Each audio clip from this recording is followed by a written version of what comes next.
ইবনে মালিক রাদিয়াল্লাহু তাআলা আনহু বর্ণনা করেন, যিনি পয়গম্বরের খাদেম ছিলেন, তিনি বর্ণনা করেন, আমি রসুলের পিছনে দাঁড়ানো, রসুল বসে আছেন, ইতিমধ্যেই হযরতে জিবরিল আমিন আলাইহিস সালাতু ওয়াস সালাম আগমন করলেন, পয়গম্বরের কাছে বসে পড়লেন। ইতিমধ্যে পয়গম্বরের একজন সাহাবী যার নাম হলো আবু যর গিফারি রাদিয়াল্লাহু তাআলা আনহু পয়গম্বরের কাছে আসতেছেন।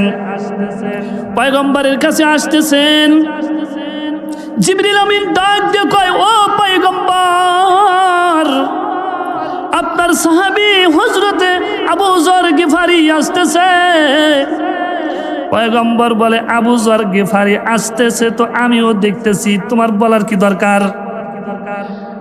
এবং আবু যর গিফারি আসতেছে, আমার নিজের চোখে দেখতেছি, তোমার বলার কোনো প্রয়োজন নাই, তারপরেও আমার কথার উত্তর দাও। আবু যর গিফারি হলো মানুষ, আর তুমি একজন আল্লাহর ফেরেশতা, তুমি আমার কাছে আসো, ওহী নিয়ে আসো, ওহী আমার কাছে পৌঁছায় দাও। তুমি আমাকে চেনো, কিন্তু আমার আবু যর গিফারি আমার সাহাবী, এইটা তুমি কেমনে জানলা? জিবরিল আমিন উত্তর করে, ওগো পয়গম্বর, শুধু আমি চিনি না, আসমানের ভিতরে যতগুলো ফেরেশতা আছে, আপনার এই সাহাবী হযরত আবু যর গিফারি রাদিয়াল্লাহু তাআলা আনহুকে আমি সহ আসমানের যতগুলো ফেরেশতা আছে সমস্ত ফেরেশতাগুলো আপনার সাহাবী আবু যর চেনে। সুবহানাল্লাহ, আওয়াজ দিয়ে বলেন, আওয়াজ দিয়ে বলেন সুবহানাল্লাহ, আর জোরে আওয়াজ দিয়ে বলেন সুবহানাল্লাহ, আর জোরে বলেন সুবহানাল্লাহ। পয়গম্বর ডাক দেয়া কয়, হে জিবরাইল, আমার এই সাহাবী আবু যর গিফারি, যার কাছে, যার মর্যাদা আসমানের ফেরেশতার কাছে এত দাম কেন? একটু আমারে বলে দাও, মর্যাদা কেন হয়েছে? জিবরিল আমিন বলেন, আপনার এই সাহাবীর অন্তরের ভিতরে, হৃদয়ের ভিতরে, তার আমলের ভিতরে দুইটা কোয়ালিটি। জোরে বলেন, কয়টা কোয়ালিটি? দুইটা কোয়ালিটি। একটা কোয়ালিটি তার ভিতরে, তার অন্তরের ভিতরে, হৃদয়ের ভিতরে অহংকার নামক জিনিসটা তার ভিতরে নাই। সুবহানাল্লাহ বলেন। তার জিন্দেগির ভিতরে কোনো অহংকারী নাই, কোনো তাকাব্বুরি নাই, সে নম্র একজন সাহাবী, তার অন্তরের ভিতরে বিন্দু পরিমাণ অহংকার নাই। আর দ্বিতীয় নাম্বার কোয়ালিটি হলো, আপনার এই সাহাবী যখনই সময় পায়, সুযোগ পায়, পরে নাই কুল হুয়াল্লাহু আহাদ আল্লাহুস সামাদ লাম ইয়ালিদ ওয়া লাম ইউলাদ ওয়া লাম ইয়াকুল লাহু কুফুয়ান আহাদ। আপনার এই সাহাবীর ভিতরে দুইটা কোয়ালিটি আল্লাহর কাছে এত মর্যাদাবান, এতই প্রিয় হয়ে গেছে, যার কারণে আসমানের ভিতরে সমস্ত ফেরেশতাগুলি, আমি সহ সমস্ত ফেরেশতাগুলি আপনার সাহাবী হযরতে আবু যর গিফারিরে চেনে। আমলটা সহজ না কঠিন? আর জোরে বলেন, সহজ না কঠিন? সময় পাইলেন তো, সুযোগ পাইলেন তো, একটু তেলাওয়াত করে নেবেন, কুল হুয়াল্লাহু আহাদ আল্লাহুস সামাদ লাম ইয়ালিদ ওয়া লাম ইউলাদ ওয়া লাম ইয়াকুল লাহু কুফুয়ান আহাদ। পয়গম্বরের সাহাবী হযরত আবু যর গিফারির ভিতরে দুইটা আমল। একটা আমল হলো, তার ভিতরে কোনো অহংকারী নাই, তাকাব্বুরি নাই, রিয়া নাই। এই তাকাব্বুরটা, অহংকারটা, এটা এমন একটা জিনিস, যদি কোনো বান্দা হৃদয়ের ভিতর থেকে, অন্তর ভিতর থেকে যদি অহংকারটা ধুয়ে মুছে ফালায় দিতে পারে, আসমানের মালিক আল্লাহর কাছে দাম হবে, ফেরেশতার কাছেও তার দাম হয়ে যাবে। সুবহানাল্লাহ বলেন। কারণ সূরা ইখলাসের মর্যাদা আল্লাহর কাছে অনেক বেশি। সূরা ইখলাসের দাম যেমন বেশি, অহংকার দূর করাটাও তেমন দামি। যদি অন্তরের ভিতর থেকে রিয়া, অহংকারী, তাকাব্বুর যদি বের করা হয়, আসমানের মালিক আল্লাহ তাআলা তাকেও মহাব্বত করে।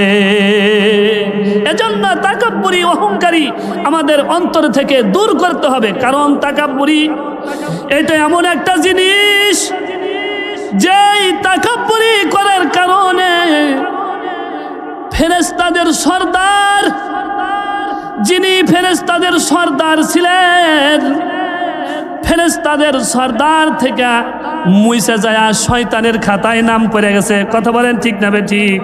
আরো জোরে বলেন ঠিক না বে ঠিক? মালাইকা তো ফেরেশতা, এমন ফেরেশতার সর্দার ছিল আর অহংকারী করেছে, তাকাব্বুরি করেছে, ফেরেশতার খাতার থেকে নাম মুইসা দিয়া ইবলিসের খাতায় নাম ফালাইয়া দিছে, তার নাম হলো ইবলিস। এজন্য তাকাব্বুরি, অহংকারী এই শব্দটা, এই অর্থটা আমাদের হৃদয় থেকে বের করে দেওয়ার জন্য কারা কারা রাজি আছেন ইনশাআল্লাহ? বলেন ইনশাআল্লাহ। আমাদের অন্তরের ভিতরে থেকে তাকাব্বুরি বের করে দেব, বলেন আমিন। কারণ যদি তাকাব্বুরি বের হয়ে যায়, কোন বান্দা যদি অন্তরের ভিতর থেকে তাকাব্বুরি বের করে দেয়, তাকাব্বুরি আবার কিসের তাকাব্বুরি?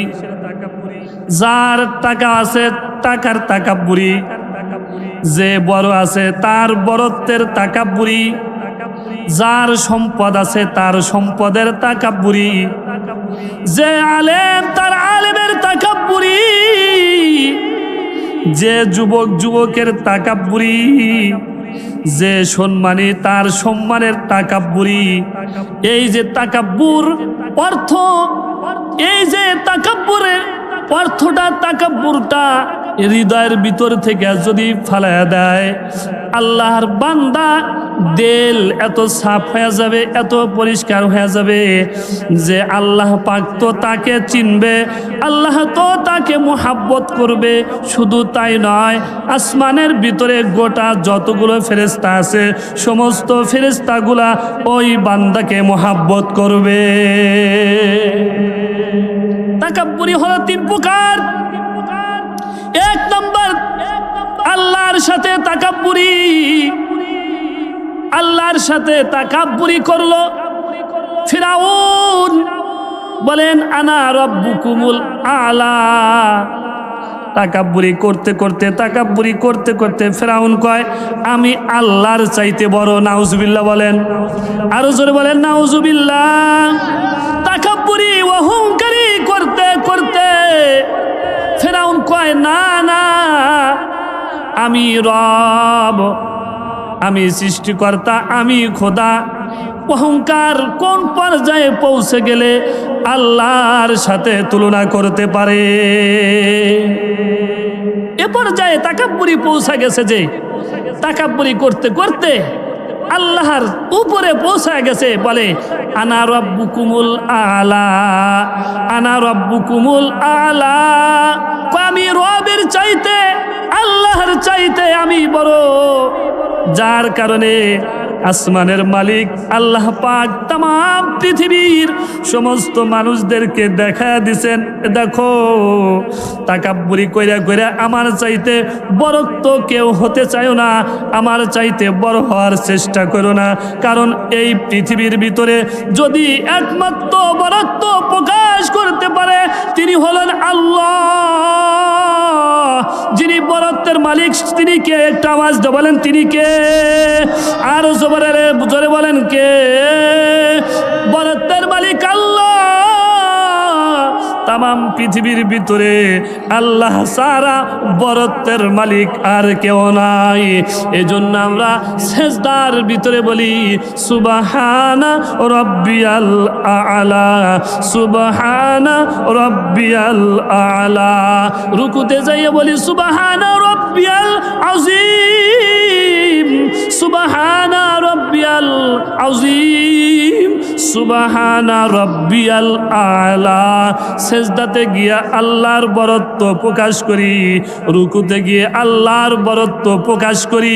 শুধু রুকুতে নয়, সেজদাতে নয়, সর্ব জায়গাতে, সব জায়গাতে যদি আল্লাহর বরত্ব প্রকাশ কইরা নিজের ভিতর থেকে অহংকার দূর কইরা দেওয়া হয়, আসমানের মালিক আল্লাহ পাক ওই বান্দাকে মুহাব্বত করতে শুরু করে। সুবহানাল্লাহ। অহংকার হলো তিন প্রকারের অহংকার। আল্লাহর সাথে অহংকার করছেন ফিরাউন, আল্লাহর সাথে অহংকারী করছে। আজকে তামাম পৃথিবীর মানুষ ফেরাউনকে স্মরণ করে, ফেরাউনের কথা মনে করে যে যদি উচ্চ খোদা দাবি করে, কিন্তু খোদা দাবি করে পার পায় নাই। আল্লাহ কিন্তু আল্লাহই রয়ে গেছে, বরত্বর মালিক কিন্তু আল্লাহই রয়ে গেছে। মাঝখান থেকে ফেরাউন যে দাবি করলো, দাবিটাও বন্ধ হয়ে গেছে। আল্লাহ পাক রব্বুল আলামিন তামাম পৃথিবীর মানুষকে বলে দেয়, আমি হলাম বরত্বর মালিক, আমি হলাম রাজ্জাক, আমি হলাম খালিক, আমি হলাম মালিক। যদি কোনো বান্দা আমি আল্লাহকে মালিক বলে স্বীকার করে, যদি কোনো বান্দা আমি আল্লাহকে খালেক বলে স্বীকার করে, যদি কোনো বান্দা আমি আল্লাহকে রব বলে স্বীকার করে, আল্লাহ পাক বলেন লা তাহজানু, তোমাদের কোনো ভয় নাই, চিন্তা নাই। আসমানের মালিক আল্লাহ পাক ওই সমস্ত বান্দা বান্দীদেরকে পছন্দ কইরা আল্লাহ পাক পছন্দের জায়গা জান্নাত পর্যন্ত পৌঁছায়া দেন। আরে আল্লাহর বান্দা, এই জন্য তাকাব্বুরি করার কোনো সুযোগ নাই, তাকাব্বুরি করার কোনো সুযোগ নাই, অহংকারী করার কোনো সুযোগ নাই। অহংকারীর মালিক হলো, তাকাব্বুরি যদি করতে হয় তাকাব্বুরি করবেন একমাত্র আল্লাহ, আর পৃথিবীর ভিতরে কেউ তাকাব্বুরির মালিক নয়। হযরতে আবু হুরায়রা রাদিয়াল্লাহু তাআলা আনহু একটা হাদিস আনছেন, পয়গম্বরের হাদিস বর্ণনা করেন। নবীজি সাল্লাল্লাহু আলাইহি ওয়াসাল্লাম মসজিদের ভিতরে বসে আছে, মসজিদের কোনায় এক সাহাবী দোয়া করতেছে, আল্লাহুম্মা গফির ইয়া আহাদ, আল্লাহুম্মা গফির ইয়া আহাদ, আল্লাহুম্মা গফির ইয়া সামাদ, আল্লাহুম্মা গফির ইয়া সামাদ, আল্লাহুম্মা ইন্নী আসআলুকা ইয়া মান লাম ইয়ালিদ ওয়া লাম ইউলাদ, আসআলুকা মান লাম ইয়ালিদ ওয়া লাম ইউলাদ ওয়া লাম ইয়াকুল লাহু কুফুয়ান আহাদ। সূরাতুল ইখলাস দিয়া মুনাজাত কইরা আল্লাহর কাছে কান্নাকাটি করতেছেন। মুনাজাত কইরা যখন বলছেন বিরহমাতিকা ইয়া আরহামার রাহিমিন, ইয়া আরহামার রাহিমিন যখন বলছেন, পয়গম্বর পাশে গিয়া বলছেন গফারাল্লাহু লাকা, গফারাল্লাহু লাকা, গফারাল্লাহু লাকা। পয়গম্বর সাহাবীকে ডাক দেওয়া কয়, ও সাহাবী, তুমি এত সুন্দর মুনাজাত করলা, সূরা ইখলাস দিয়া মুনাজাত করলা, আল্লাহ পাক তোমাকে ক্ষমা করে দিয়েছেন, আল্লাহ পাক তোমাকে ক্ষমা করে দিয়েছেন, আল্লাহ পাক তোমাকে ক্ষমা করে দিয়েছেন। চিৎকার দিয়ে বলেন না সুবহানাল্লাহ। যদি কোনো বান্দা যদি সূরা ইখলাস তেলাওয়াত করে, কোনো বান্দা যদি সূরা ইখলাস তেলাওয়াত করে, ও পর্দার অন্তরালের মা ও বোনেরা একটু কানটা লাগায়া দেন। যদি সূরা ইখলাসটা মুহাব্বতের সাথে তেলাওয়াত করেন, মুহাব্বতের সাথে যদি সূরা ইখলাস তেলাওয়াত করেন, আসমানের মালিক আল্লাহ পাক আপনার তামাম জিন্দেগির গুনাহগুলি মাফ করে দিবে। সূরা ইখলাস ছোট্ট সূরা, মর্যাদা অনেক বেশি, ছোট্ট সূরা দাম অনেক বেশি, ছোট্ট সূরা মর্যাদা কত বেশি। আল্লাহর পয়গম্বরের সাহাবী হযরত আবু হুরায়রা রাদিয়াল্লাহু তাআলা আনহু আরেকটা হাদিস নিয়ে আসছেন। নবীজি সাল্লাল্লাহু আলাইহি সাল্লাম মসজিদে নববীর ভিতরে বসে আছেন।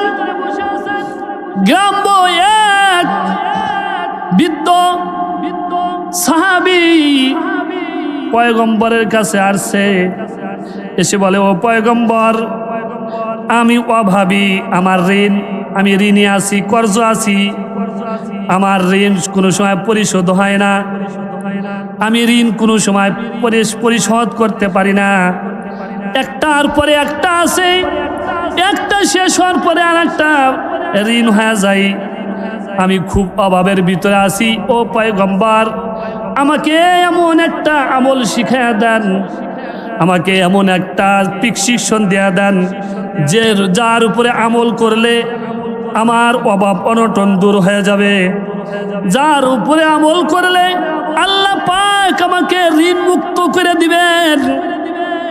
আল্লাহর পয়গম্বর সাহাবীর কপাল মুছতেছেন, ঘাম মুছতেছেন, ঘোড়া নিয়া গাধা নিয়া সর হয়ে আসছে, ঘেমে গেছে, ঘাম মুছে দিতেছে, আর বলতেছেন, পয়গম্বর ডাক দেয়া কয়, সাহাবী, আমি তোমার এই প্রেসক্রিপশন দিব, হ্যাঁ দিব, যেই প্রেসক্রিপশন মতো চললে আসমানের মালিক আল্লাহ তাআলা তোমার অভাবকে দূর করে দেবে।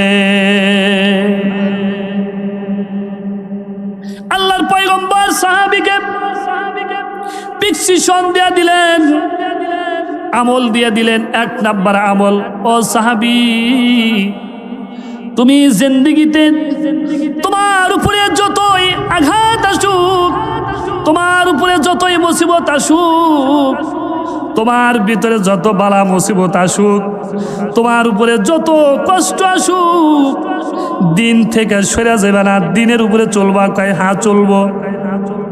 এই জন্য ইমানদারের কোনো সময় পরীক্ষা দেন আল্লাহ তাআলা।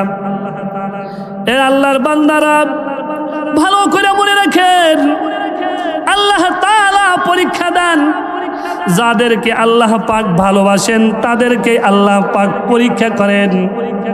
ইমানদার ইমান যত বেশি ভালো, আল্লাহ পাক ওই বান্দাকে তত কঠিন পরীক্ষার মধ্যে ফেলায়।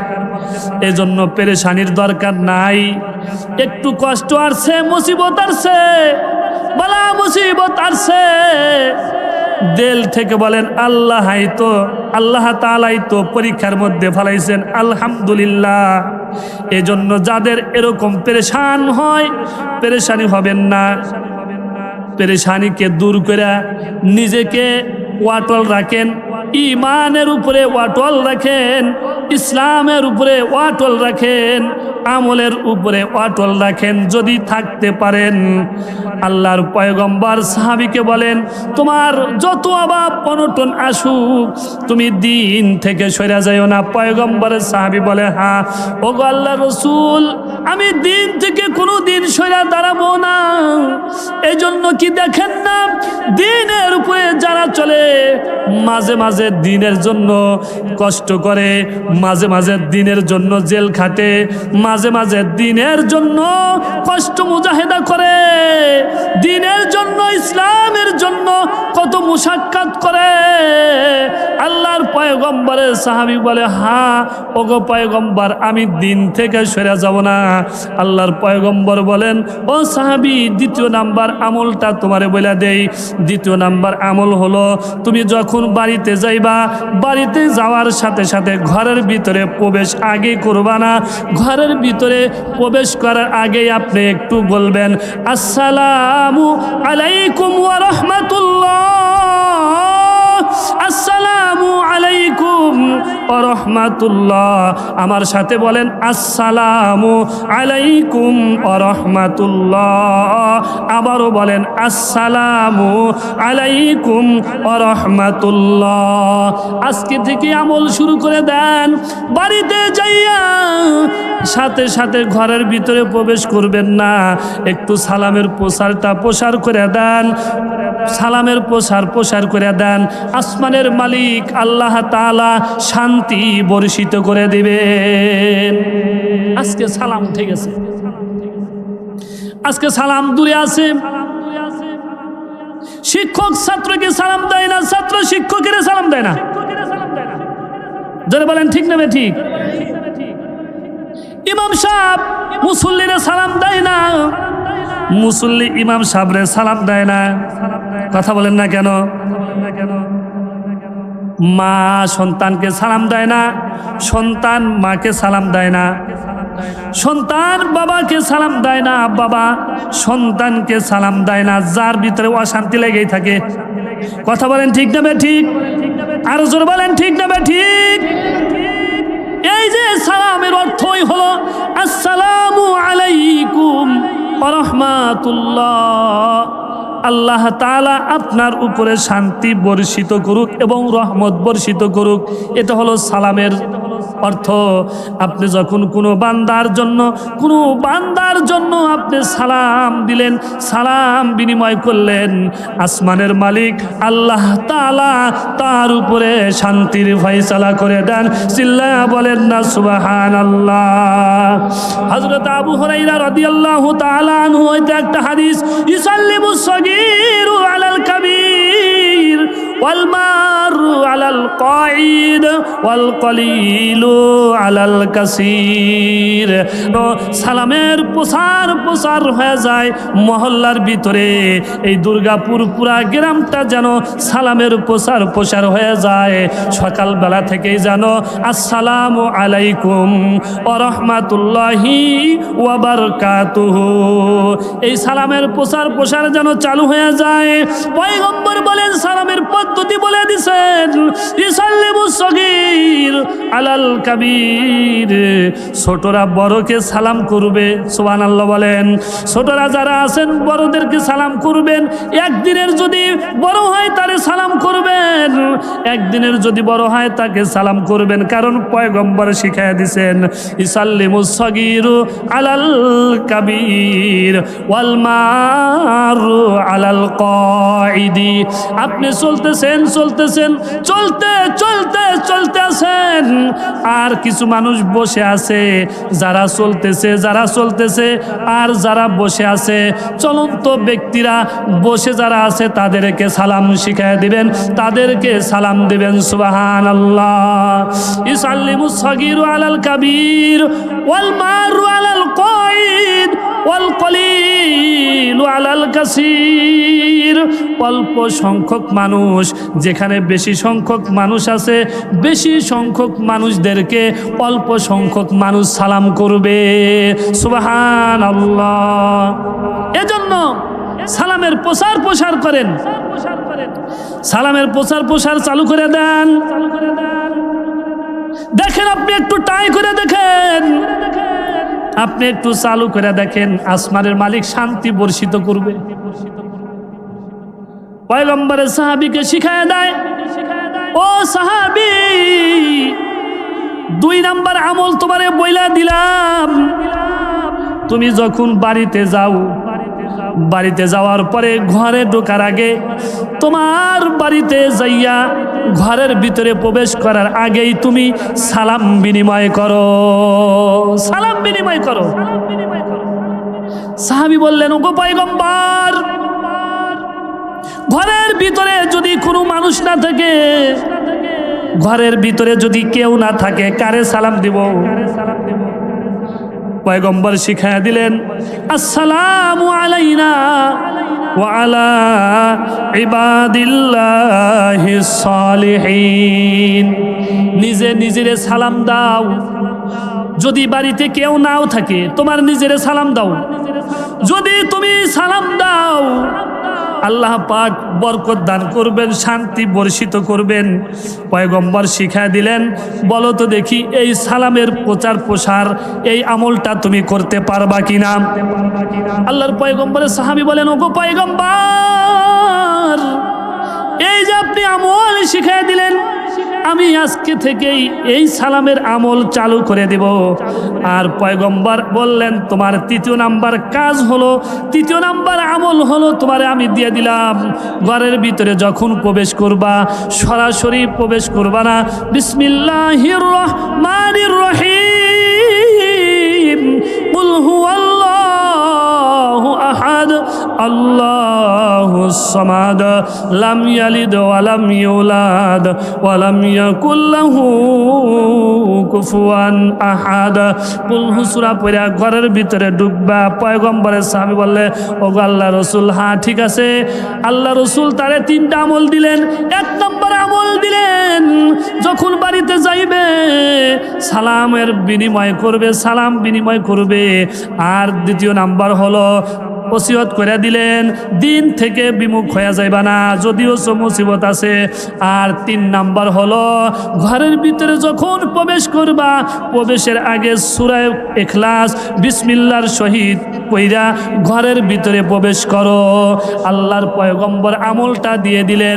অনেক দিন পার হয়ে গেল, আল্লাহর পয়গম্বরের সাহাবী আর দেখা হয় না। আল্লাহর পয়গম্বর কোথাও সফর করতে করতে ওই সাহাবীর সাথে সাক্ষাৎ। আসসালামু আলাইকুম ওয়া রাহমাতুল্লাহি সালাম দিলেন।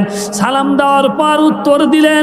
উত্তর দেওয়ার পর পয়গম্বর বললেন, এরে সাহাবী, তোমাকে যে আমল দিলাম, আমল দেওয়ার পরে তুমি তো আর সাক্ষাৎ করলা না। কয়, ওগো আল্লাহর রাসূল, আপনি যে আমল শিখিয়ে দিয়েছেন, আল্লাহ পাক আমাকে এই পরিমাণ সম্পদ দিয়েছে যে আপনার সাথে দেখা করার সময় পাই না।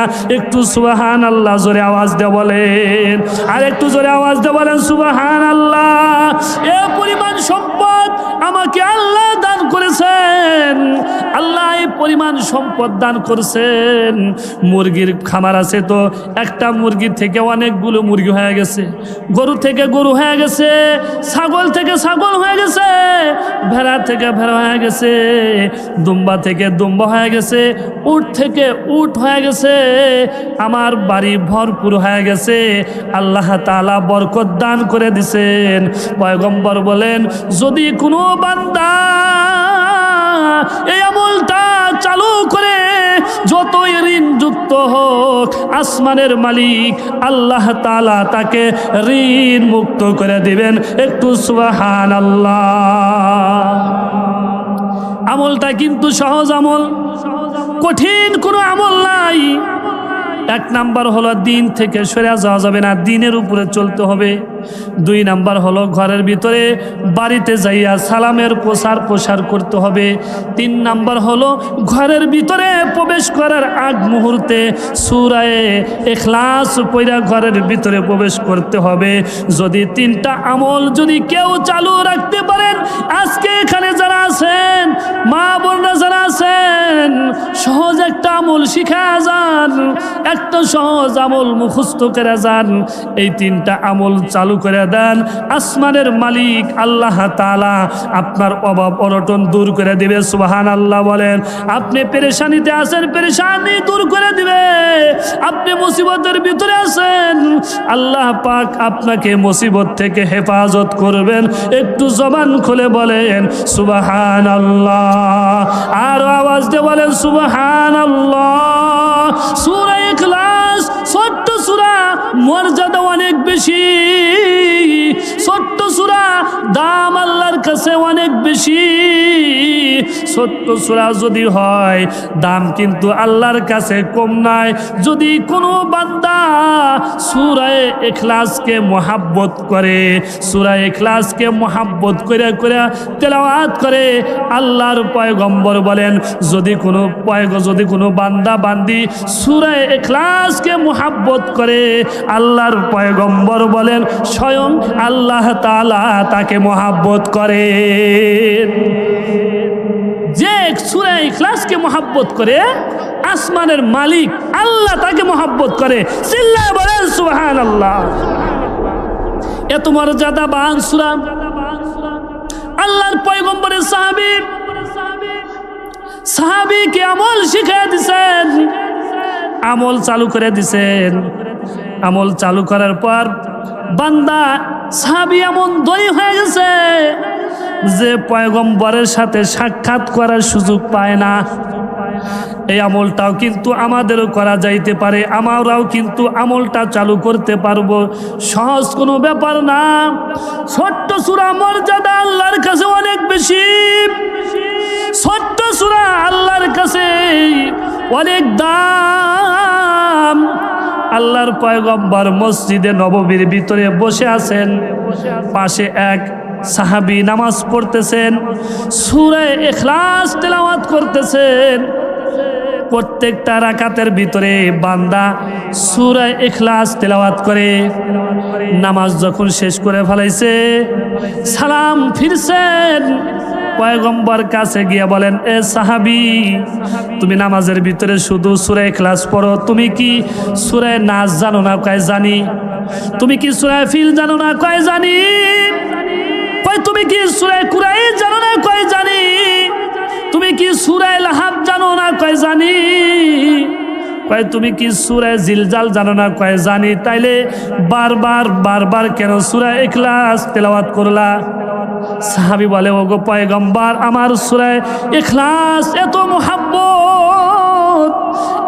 মুহাব্বত করি, এত ভালোবাসি, আমার সূরা ইখলাস ভালো লাগে, মুহাব্বত করে, আমার পছন্দ হয়, এই জন্য আমি সূরা ইখলাসকে তেলাওয়াত করি। পয়গম্বর বলেন, ওগো আমার সাহাবী, মনে রাখো, স্মরণ রাখো, তুমি ইয়াদ রাখো, ভালো করে মুখস্থ করে রাখো, এই যে তোমার সূরা ইখলাসের মুহাব্বত, সূরা ইখলাসের প্রতি ভালোবাসা, ও সাহাবী জেনে রাখো, তোমার এই ভালোবাসাটা আল্লাহর তরি জান্নাত পর্যন্ত পৌঁছায়া দিবে। চিল্লায়া বলেন না সুবহানাল্লাহ।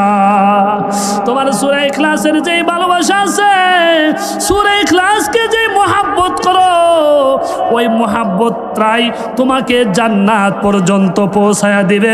চিল্লায়া বলেন না সুবহানাল্লাহ। আরো জোরে বলেন সুবহানাল্লাহ, আরো জোরে বলেন সুবহানাল্লাহ। এই যে ছোট্ট একটা সূরার কথা আলোচনা করতেছি, ছোট্ট সূরার মর্যাদা কত বেশি, ছোট্ট সূরার দাম কত বেশি, আমি এই জন্য সূরাটার আলোচনা করতেছি, যে সূরাটা সকলেরই মুখস্থ আছে, সকলেই যেন আমল করতে পারে, এই জন্য কিন্তু আমি এই তাফসীর ধরছি। সূরা ইখলাসের মর্যাদা, আল্লাহর পয়গম্বর বলেন, যদি কোনো বান্দা এই সূরা ইখলাসকে 3 বার তেলাওয়াত করে, যদি কোনো বান্দা, যদি কোনো বান্দি সূরা ইখলাসকে 3 বার তেলাওয়াত করে, আসমানের মালিক আল্লাহ তাআলা তার আমলনামায় 1 খতম কোরআন করলে যেই সব, ওই সব বান্দার আমলনামায় লিখে দেন। জোরে বলেন সুবহানাল্লাহ, আরো জোরে বলেন সুবহানাল্লাহ। এই যে আমার আব্বা চলে গেছে, আমার আম্মা চলে গেছে, আমার ভাই চলে গেছে, এ যুবক ভাইরা, আমার যুবক ভাই আলামিন চলে গেছে, জাহিদ ভাই চলে গেছে, তারা আর ফিরে আসবো না, তাদেরকে আর ফিরা পাবো না। তাদের জন্য কি করতে পারি? দোয়ার ব্যবস্থা করি, দোয়া করি, আমলের ব্যবস্থা করে দিয়ে গেলাম যে আলামিন ভাইয়ের জন্য দোয়া করবেন, জাহিদ হাসান ভাইয়ের জন্য দোয়া করবেন। শুধুমাত্র সূরা ইখলাসকে মুহাব্বত কইরা, সূরা ইখলাসকে ইখলাসের সাথে তেলাওয়াত কইরা, 1 বার না 2 বার না 3 বার তেলাওয়াত কইরা আমার আলামিন ভাইয়ের জন্য দোয়া করবেন, জাহিদ হাসান ভাইয়ের জন্য দোয়া করবেন। আসমানের মালিক আল্লাহ তাআলা 1 খতম কোরআন শরীফ পড়লে যে সব, ওই সব বান্দার আমলনামায় লিখে দিবে। আর জোরে বলেন সুবহানাল্লাহ, আর চিৎকার দিয়ে বলেন সুবহানাল্লাহ। আজকে জাহিদ ভাই নাই, আলামিন ভাই নাই, কবরে চলে গেছে। মুহাব্বতের মানুষ যারা আছে, যদি সকালবেলা পারি কবরস্থানের কাছে যাইয়া আমার আলামিন ভাইয়ের জন্য, আমার জাহিদ হাসান ভাইয়ের জন্য 3 বার করে সূরা ইখলাস পড়তে পারবো, সূরা ইখলাস পড়ে আমার যুবক ভাইয়ের জন্য দোয়া করব, আসমানের মালিক 1 খতমের সব আমার ভাইজানের কবরে লেখা দিবে। আমলটা সহজ না কঠিন? আর জোরে বলেন সহজ না কঠিন? যুবক ভাইরা যারা আছেন, অত্যন্ত মুহাব্বতের বান্দা যারা আছেন, আমার আলামিন ভাইয়ের ঘনিষ্ঠ যারা আছো, আমার জাহিদ হাসান ভাইয়ের ঘনিষ্ঠ যারা আছেন, ছোট হোক বড় হোক জোয়ান হোক, অন্তরের ভিতরে যুবক ভাইরা যারা আছেন, অন্তরের ভিতরে আতঙ্ক ধরে রেখে গেছে জাহিদ হাসান ভাই আর ফিরে আসবে না। আমার মতো ভাই ছিল, আমার সাথে চলাফেরা করেছে, আজকে কবরে চলে গেল। আমার মতোই ছিল, চলছে, আমার সাথেই খেলাধুলা করছে, কিন্তু আজকে কই? আজকে চর দুর্গাপুর পুরা গ্রামের ভিতরে যদি খুঁজে খুঁজে দেখেন, আলামিন ভাইরে কি আর পাওয়া যাবে? আরো জোরে বলেন, জাহিদ হাসান ভাইরে কি আর পাওয়া যায়? এ ভাই পাওয়া যায় না, পাওয়া যায় না। এ যুবক ভাই, যারা আজকে আয়োজন করছেন, কোরআনের মাহফিলের আয়োজন করছে, আল্লাহ তাআলা যুবক ভাইদেরকে কবুল করে নেন, বলেন আমিন। যুবক ভাইরা জাহিদ হাসান ভাইয়ের কথা মনে করছেন, আলামিন ভাইয়ের কথা মনে কইরা মাহফিলের ব্যবস্থা করছেন। আল্লাহ তাআলা এই দুই বান্দারে চির জান্নাতবাসী করে দেন, জোরে বলেন আমিন। আর জোরে বলেন আমিন, আর একটু জোরে বলেন আমিন। যুবক ভাইরা আতঙ্কর ভিতরে পড়ে আছে, দোয়ার জন্য ব্যবস্থা করছে, কারণ আমিও জানি একজন মানুষের মধ্যে থেকে একজন যখন চলে যায়, একজন থেকে যদি আর একজন চলে যায়, একই সাথে খেলছে, একই সাথে খেলাধুলা করছে, একই সাথে কাজ করছে, একই সাথে ঘোরাফেরা করছে, আজকে নাই। স্বপ্নের মধ্যে দেখা হয়, কল্পনায় কল্পনায় দেখা হয়, মনে মনে চিন্তা করে। এ যুবক ভাইরা যারা আছেন, আপনাদের হাতে পায়ে ধরে বলি, জাহিদ হাসান ভাই কিন্তু আজকে নিঃস্ব, আজকে তার সাথে কোনো কিছু নাই। আমি শুনতে পেরেছি মোটর সাইকেল অ্যাক্সিডেন্ট করে মারা গেছে। কবরের ভিতরে কিন্তু মোটর সাইকেল নাই, কবরের ভিতরে কিন্তু মোটর সাইকেল নাই। এই যে যুবক ভাই চলে গেছে, যুবক ভাইরা আপনাদেরকে বলে গেছে, জাহিদ হাসান ভাই আর আলামিন ভাই দলিল দিয়ে গেছে, প্রমাণ দিয়ে গেছে। এ ভাই,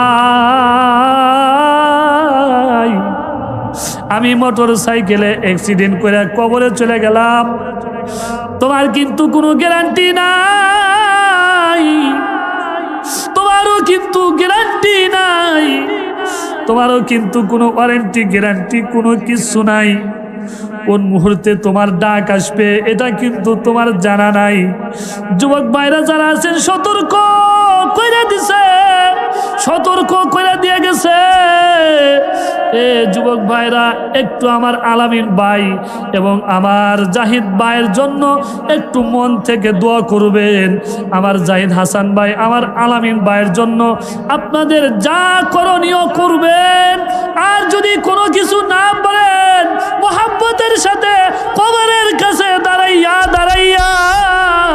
সূরা ফাতিহা তেলাওয়াত করেন, সূরা ইখলাস তেলাওয়াত করেন, আর হাত দুইটা আল্লাহর দরবারে বাড়ায় দিয়ে কোন, আল্লাহ আমাদের সাথী, আমাদের যুবক ভাই চলে গেছে, আল্লাহ মাফ করে দেন, আল্লাহ ক্ষমা করে দেন। এটা হলো আপনাদের জন্য কর্তব্য। আলামিন ভাই আপনাদের কাছে আর কোনো কিছু চাই না।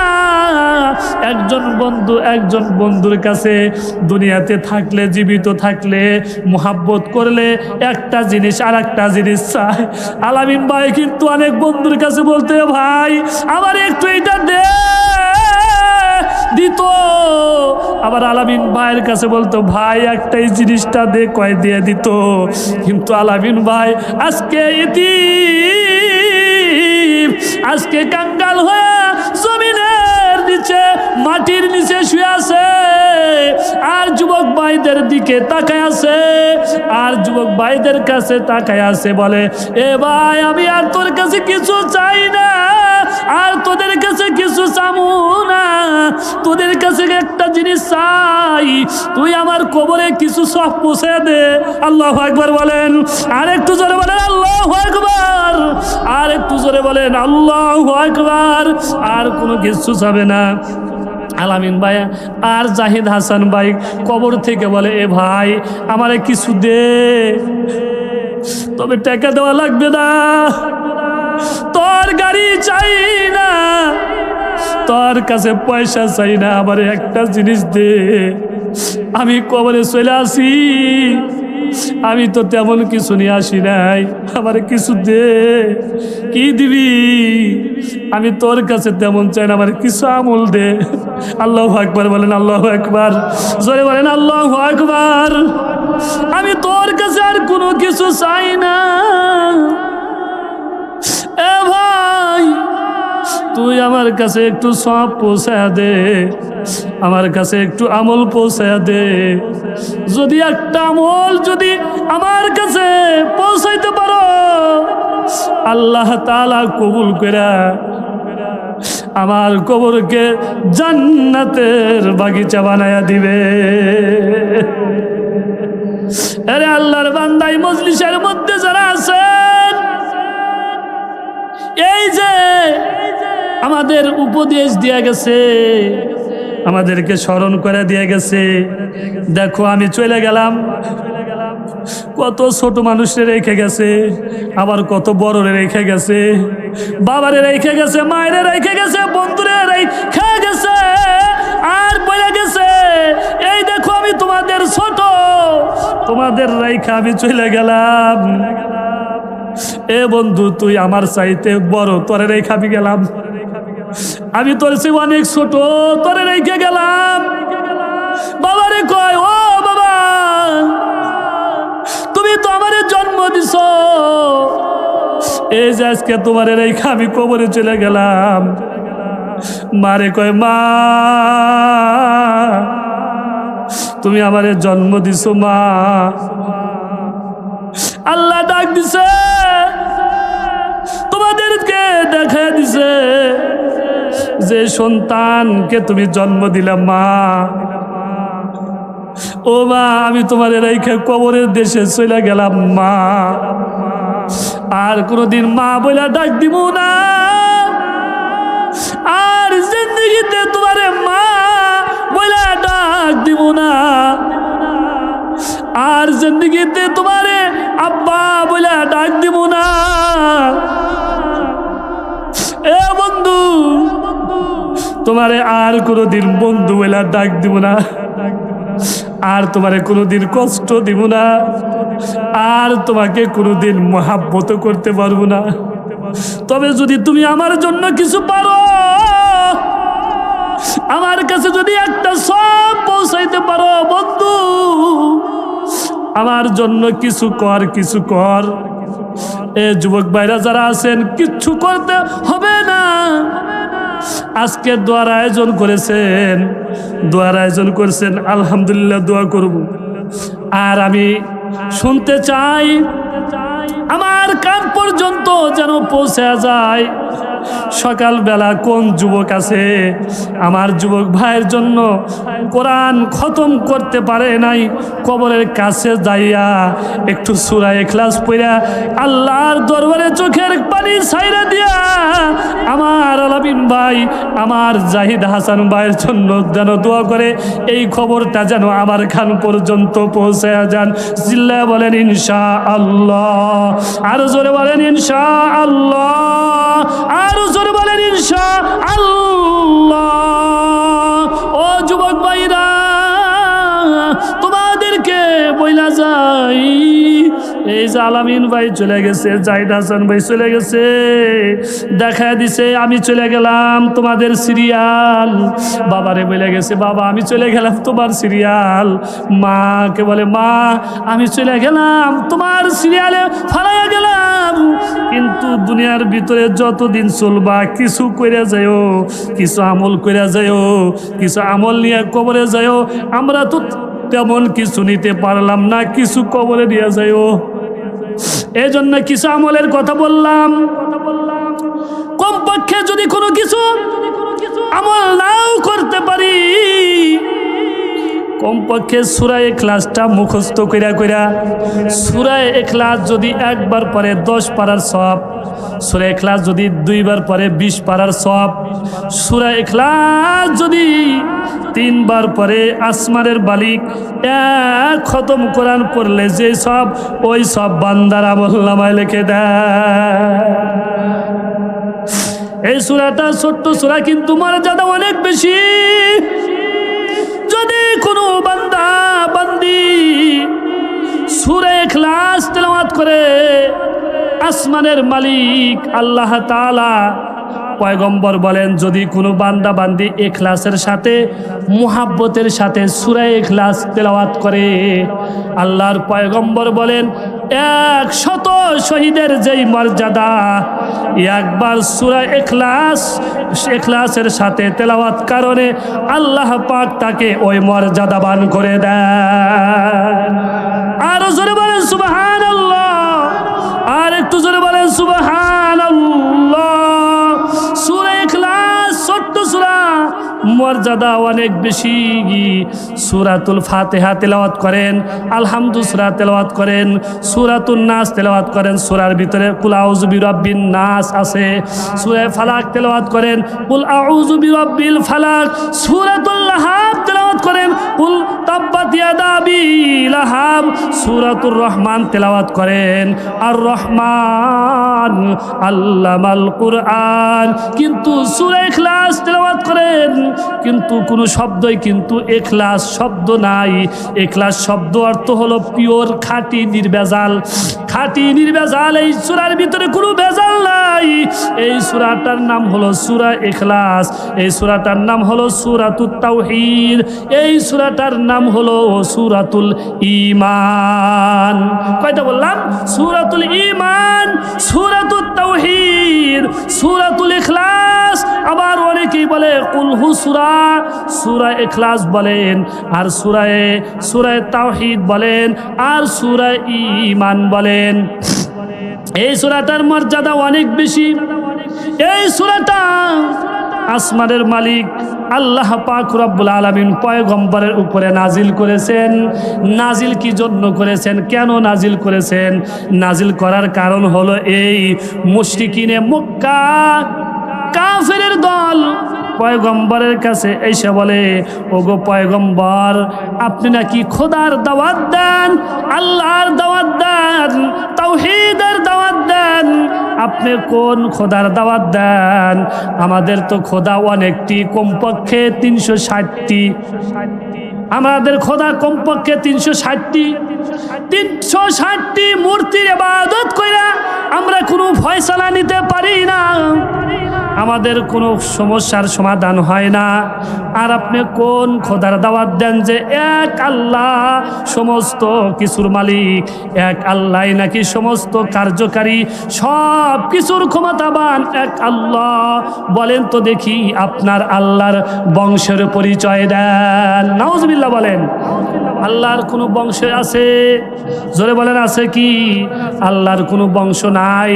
পয়গম্বরের কাছে এসে বলেন, ও পয়গম্বর, ওগো আল্লাহর পয়গম্বর, আপনি যে আল্লাহর পথে দাওয়াত দেন, তাওহীদের দাওয়াত দেন, আপনার আল্লাহর একটু বংশ পরিচয় দেন, একটু নসবনামা বলে দেন।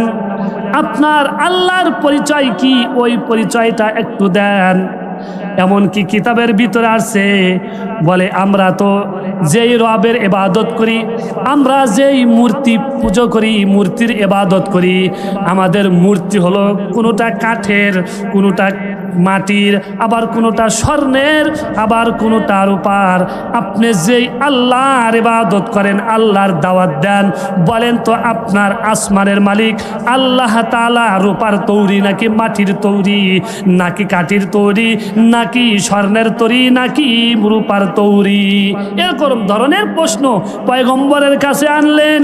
পয়গম্বরের কাছে এসে বলে, ও পয়গম্বর, আমাদের যে মূর্তি, আমাদের যেই খোদার ইবাদত করি, আমরা যে রবের ইবাদত করি, আমাদের রব একা দাঁড়াইতে পারে না, আমাদের রব কিন্তু একা কাজ করতে পারে না, আমাদের রব কিন্তু একা দাঁড়াইতে পারে না, আমাদের রবকে পিছন দিয়া বাঁশ দিয়া দাঁড় করাইতে হয়, ঠিক না বে ঠিক?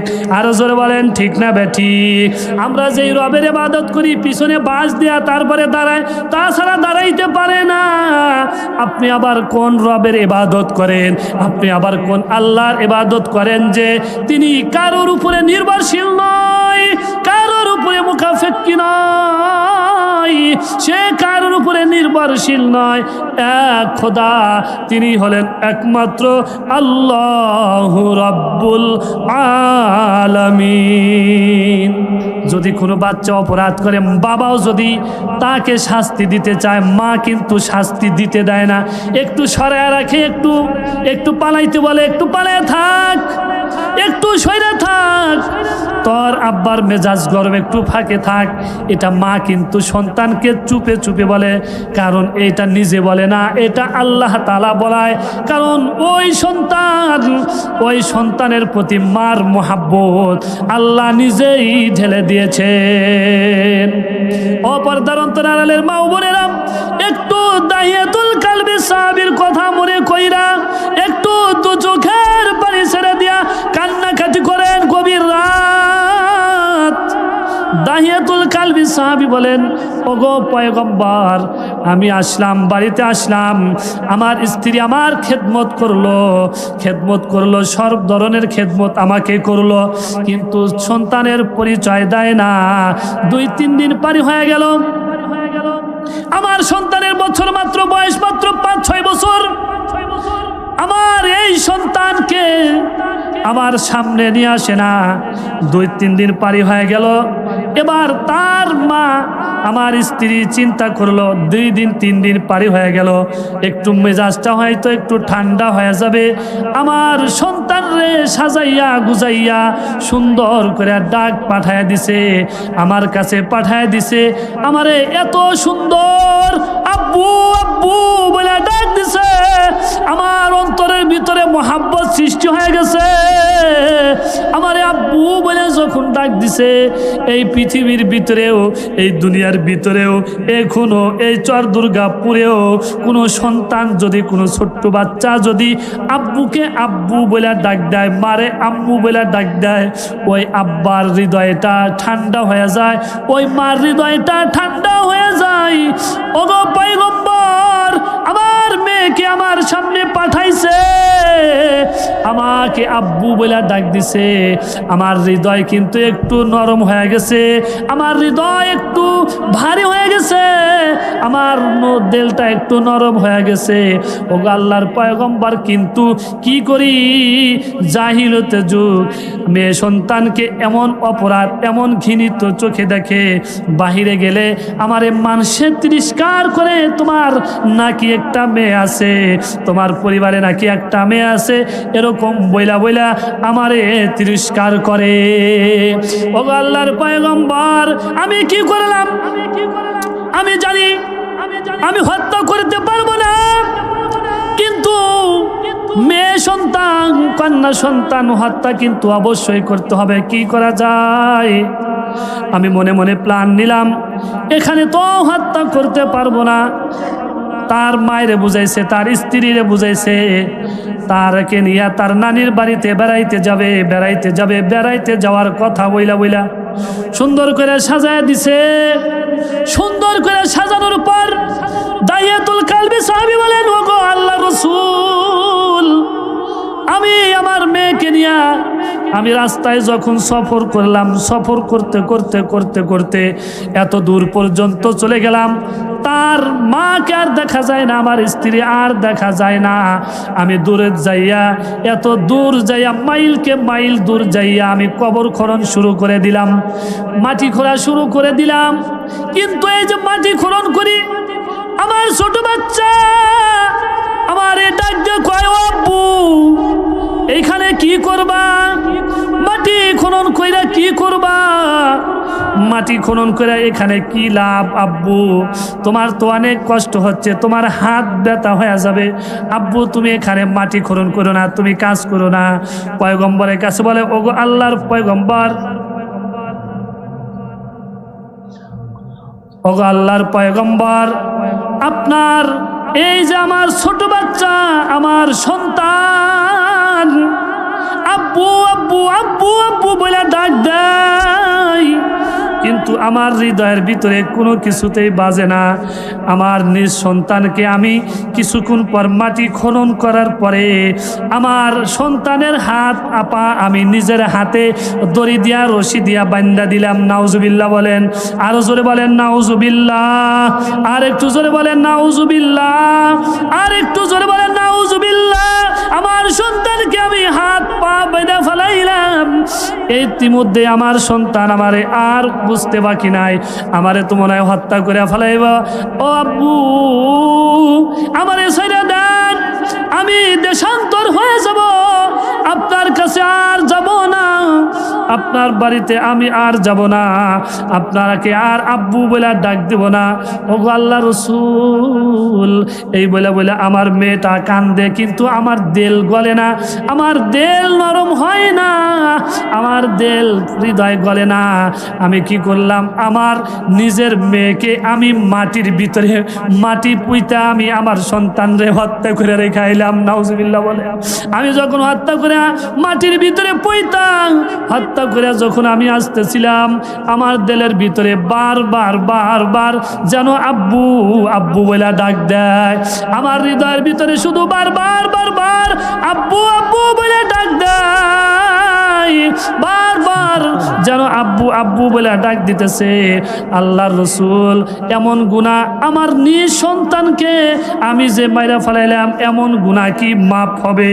আল্লাহর রসুল বলেন, তুমি এমন একটা কালেমা পড়ছো, এমন একটা কালেমা তোমার জবান দিয়ে পড়ছো, আসমানের মালিক আল্লাহ পাক রব্বুল আলামিন এমন অপরাধকে আল্লাহ তাআলা মাফ করে দিবে।